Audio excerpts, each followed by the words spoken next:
শুয়ে থাকবি, বসে থাকবি, মোবাইল চালাবি, আবার ঘুমিয়ে যাবি। আর যখন পড়ার সময় আসবে তখন কান্না করবি যে আমাকে দিয়ে হবে না, আমার পড়ায় মন বসে না। তারপর আবার ঘুমিয়ে যাবি, তারপর আবার জেগে উঠবি, আবার খাবি, আবার ফোন চালাবি।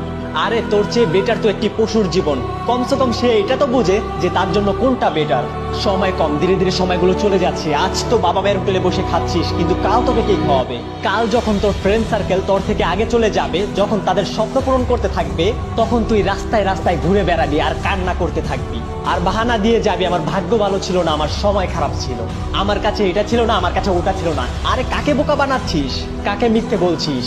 এই দুনিয়া মানুষের চিন্তা ভাবনাকে বোঝে না, মানুষের কষ্টকে অনুভব করে না। যদি তুই একটি ভালো লাইফ লিড করতে চাস, নিজের ভাগ্যকে বদলাতে চাস, তাহলে কিছু করে দেখাতে হবে। আমার পড়ায় মন বসে না, আমাকে দিয়ে হবে না।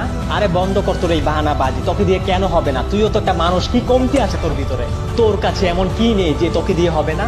যে ক্লাসে টপ করে সেও তো একটা মানুষ, তারও তো দুইটাই চোখ, তারও তো একটাই মাথা, কিন্তু তোর আর তার মধ্যে পার্থক্য অনেক। তোর পড়াশোনায় মন বসে না কারণ তুই কাম চালানোর জন্য পড়াশোনা করিস।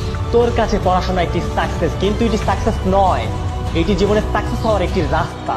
যার পড়াশোনায় মন বসে তার একটি স্বপ্ন থাকে, তার একটি গন্তব্য থাকে, তার মধ্যে কিছু অ্যাচিভ করার তীব্র ইচ্ছা থাকে। আর সে ভালো করেই জানে যে পড়াশোনা করার রাস্তা তাকে তার গন্তব্যে নিয়ে যেতে পারে। তার জন্য তার পড়াশোনায় মন বসে আর সে ক্লাসে টপও করে। পড়াশোনাকে নিজের সাফল্য নয়, নিজের সাফল্যের রাস্তা বানাও, তখন পড়াশোনায় মন বসবে। তখন কেউ কেউ বাহানা বানায়, আমি তো ফোন এডিকশনে এডিক্টেড হয়ে পড়েছি, আমার পড়াশোনায় মন বসে না। আরে ফালতু বাহানা বন্ধ কর। মোবাইল তো সেও চালায় যে ক্লাসে টপ করে, মোবাইল তো সেও চালায় যে সাকসেস থেকে সাকসেসফুল হয়েছে। দুনিয়াতে প্রত্যেকটা মানুষ মোবাইল ফোন ইউজ করে, কিন্তু সে জানে কখন কি করতে হবে, কখন ফোন চালাতে হবে, কখন ফোন চালাতে হবে না। আরে তুই জীবনে কি করতে পারবি যখন ছোট একটি মোবাইল ফোন তোকে তার গোলাম বানিয়ে ফেলে? তুই সামান্য একটি মোবাইল ফোনের সাথে জিততে পারছিস না, আর কথা বলিস বড় বড়, এটা করব, ওটা করব, এটা হতে চাই, ওটা হতে চাই, জীবনে একজন সাকসেসফুল মানুষ হতে চাই। আরে চোখ খোল, এখনো সময় আছে, বাহানা দেওয়া বন্ধ কর, এখনো সময় আছে।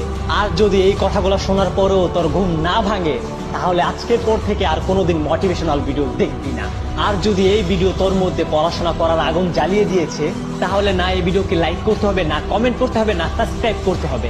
শুধু একটি কাজ করিস, পড়াশোনায় মনোযোগ দিস। মানুষকে দেখানোর জন্য না, নিজের জন্য পড়িস। অনেক হয়েছে বাহানা বাহানা খেলা। এখন তুই তোর স্বপ্ন পূরণ করার লক্ষ্য নিয়ে খেলা শুরু করে দে। যদি পড়তে বসে চোখে ঘুম চলে আসে, তাহলে চোখে পানি দিয়ে আবারও পড়তে বস। তুই সবাইকে দেখিয়ে দে যে তুইও ক্লাসের টপার হতে পারিস।